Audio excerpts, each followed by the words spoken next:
ever struggle with the term of being just labelled as a rapper? No, because I mean you offer more. Yeah, but I think the labels and all of that it's just words. I couldn't really give two shits. Like, I'm me, that's the main thing. I rap. If someone asks me what do you do, I say I'm a rapper. I'm not gonna tell them, oh, I hate people that list all the things that they do. Do you see what I'm saying? I do this, I do that, it's like, that means you don't do nothing. Do you see what I'm saying? So yes, I'm a rapper. I don't need to tell you everything. Just understand that everything you see me in or as a part of, just understand I had a very big hand in that. And that's it. But first and foremost, I rap. So now you say you got that Alpha EP, and I think time is crucial. You've been obviously you've been on the fence, but have you been waiting for this moment to just say, you know, you're like, because I think people have been like waiting to see what you do when you actually are going to come forth and say, this is something I'm really here to give to you. Why not have dropped Alfie like last year, or why is it so important for it to happen now? This is what happened with Lego Man. I was supposed to do Lego Man. I was supposed to come singles after that album. Lego Man overran because it did better than expected. Then I was left in a space where I couldn't really do anything because Lego Man ran all the way to September. And if you put out a single, 3-month lead time, blah, blah, blah, you're leading and nearing Christmas. Christmas is too mental. So then I was like, oh God, I've got to do something else. So it was just supposed to be a quick thing. Then I made it, and then I was like, and then I carried on as I was making it. It was just so sick that I thought, oh no, this could actually be something. Do you see what I'm saying? And it was also me understanding that when I first came out, I put out like a lot of female songs, female orientated songs. And then the spread, because it was on Channel U, and it's a national station on Sky, you don't really like feel the response. Then I put out R, and because in my area, my ends and people, I could feel the response. I felt like this is the route for me to go. Then I must just start doing man them tunes, Lego Man, da da da da da da da. Then I also wasn't then in a relationship after that. So, and I write about the now. So then when I wasn't, it wasn't really, there's no love tunes to be making from me. Do you see what I'm saying? So I didn't make chick songs, and then now I thought, right, I've really neglected females, and I'm not gonna go and make some corny ass R&B shit. It's more about me making what's real to myself at this point in time, and that's why it's called Alfie, because he's technically like a player, womanizer, whatever it may be. And I saw similarities in the sense of just my interactions with women as a single man, and that's where it comes from. So it just happens to be where I am in my life, and it's maybe a bit more interesting as a life. Like, it's fun and interesting, and there's a lot to write about. Yeah. You say that you're what most people define as a made man, you know, as in, what does 50 say, like when the cameras go off, my things don't go away. Yeah. You know, having all these interactions with females. Do you ever feel like they're trying to take something from you because everyone automatically knows your status? Do you know what's weird? That's another thing. There's so much you learn, because that would be the basic perspective to have. You go, they don't even. Do you know what's really mad? And I don't even want to be crude, yeah.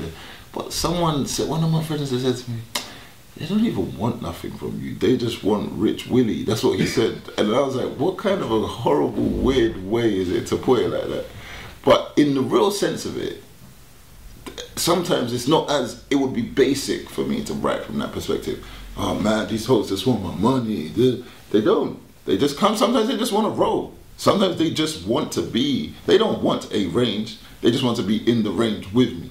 They don't want, like, you don't need to pay for VIP life for them. They just want to be in the VIP. So it's understanding those dynamics, the reals of it, rather than the rap perspective that's been pushed on us before. Do you see what I'm saying? And I think it's me looking at the dynamics between me and women, or men and women in this day and age, to be honest. So yeah, it's never that simple. Like one of the songs, the hardest part, for example, is about, we shot the video the other day, it's about me liking a girl that has a boyfriend or whatever, but it's not, that would be basic if I left it there. The fact of the matter is, where I've taken it and what the reality is me liking her, she has a boyfriend, but I can't offer her more than the also boyfriend she has. I'm no better. That's actually the hardest part about liking you, is that I can't do anything more for you than the bullshit you already have. Do you see what I'm saying? So that's the realities that I'm facing. So that's what I'm writing about. I'm not gonna write, oh, you got a boyfriend, man, that's so my heart breaking. It's not me, it's just not where I'm at.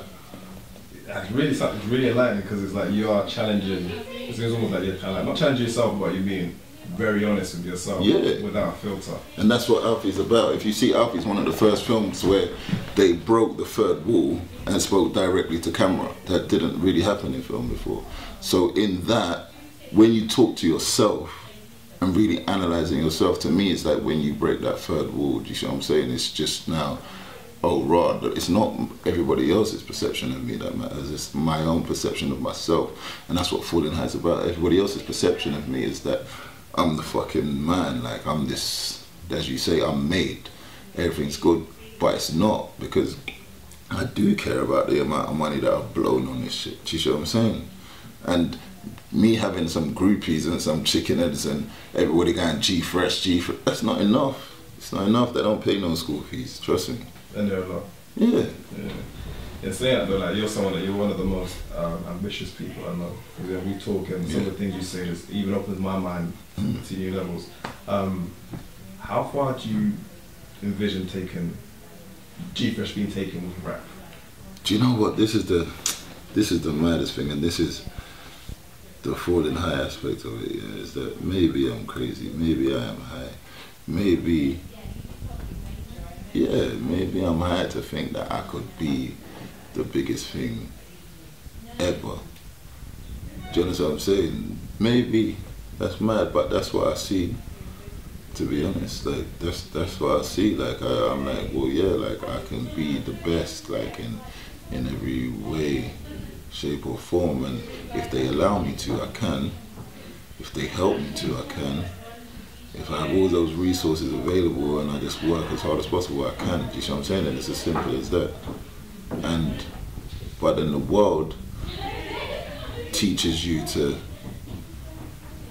accept that you can't. Do you see what I'm saying? And that's what Take Me Back. There's a song which I don't even know if it's going to make it on the EP, but we're going to use it as part of the documentary, which is about me taking myself back to when I was a child and there was no fear. Do you see what I'm saying? And I said, because we never feared our shadows, they were just silhouettes. In a sense that now, when you get older, you're filled with so much fear and so many impossibilities that you never had as a kid. Do you see what I'm saying? As a kid, you're just a dreamer. Do you see what I'm saying? And that song's about that, and me going back to that stage and believing everything's possible. But then the Falling Highs are you older going, ooh, there is an element of doubt. Ooh, we might not, but let's hope that we can. But yeah, so there's loads of dynamics on the thing as a whole, so many. So it's so mad. Like, would you put that down to like the system, or do you put it down to the environment that makes people feel fearful of actually achieving their dreams? It's just growing up. Honestly, as you get older, something just happens. It's time, obviously. You go, oh, it hasn't happened now, so maybe it won't. It's just normal. Nothing wrong with it. It just is what it is. So, you've obviously you've been on a tour. You've done a couple of you were at the O2. I mean, how was that like performing in front of all those people? Do you know what? You don't really notice that when you're doing it.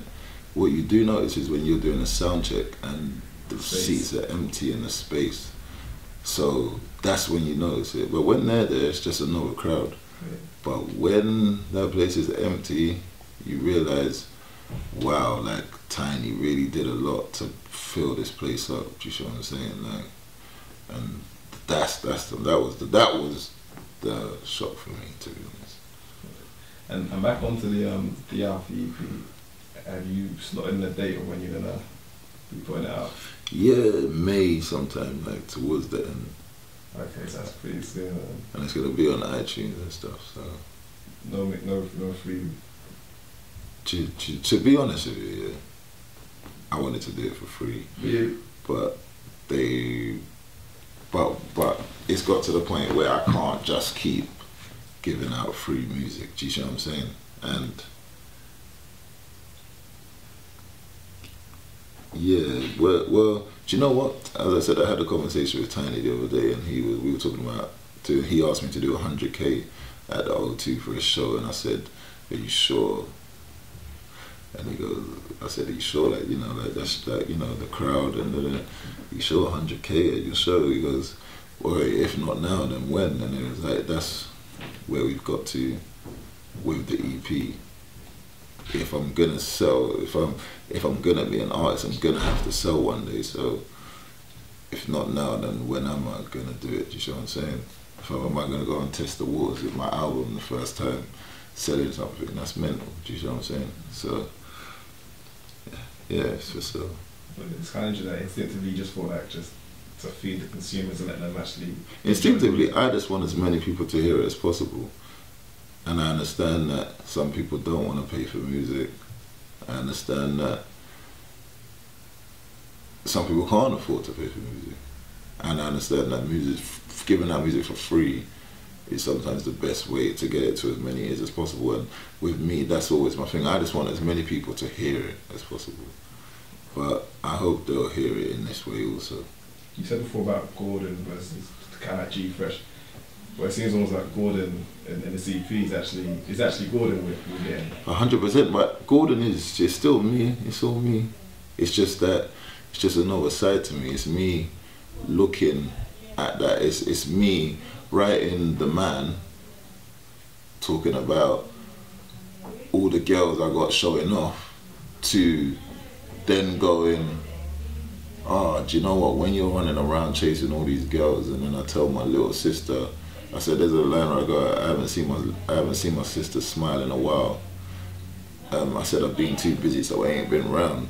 But this morning I woke up at some girl's house, got so high last night, so they ain't come down. It's me going, when you're caught up in all of that, there's something else that has to lack at the same time, you know what I'm saying? So how can I say I haven't got time to talk to my mum on the phone if I'm then picking up the phone to a girl and I'm just gonna rap about the girl that I'm talking about, but not rapping about the fact that I told my mum I haven't got time to talk to her. Do you see what I'm saying? It's the same thing. Given the dimensions, isn't it? Exactly. So it's the same me, just that side and whatever other side I experience.